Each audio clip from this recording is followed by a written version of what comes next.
台南市议会上午伫个议长区里里加副议长林志典的带领，包括多位议员加议会同仁，首先伫个议会大门口举办开工的祭典，祈求开工顺利。全体党迎3拜礼，一拜祈求吉祥如意，再拜庇佑平安顺利，3拜希望团结和谐。一票。接线一行人进入议会1楼大厅举行新春的团拜。议长区里里致辞时表示，今年也是真好的一档，因为南昆新大天府抽出13档以来第一支的上签，相信百工百业会用行出疫情，找回元气。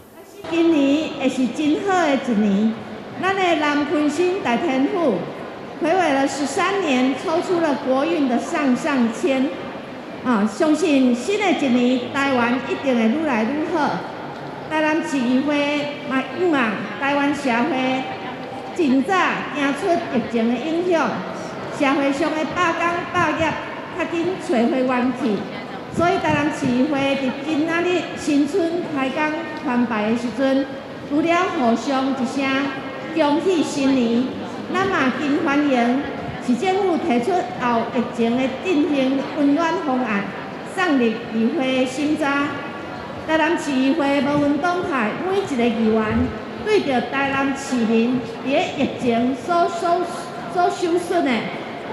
拢非常的关心，也希望在疫情后能够对台南市民有一个纾困的方案，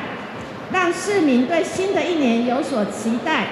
而出席的议员包括国民党、民进党、台联加台湾基进党，无党联名嘛拢踊跃出席。而副市长叶铁山嘛代表市长带领市府以及主管到场，希望新的一档府会会用和谐，共创佳绩。今日特别代表黄市长带领着市府的团队来到咱议会来大家祝福，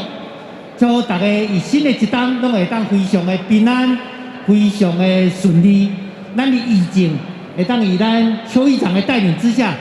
非常的顺利跟发展。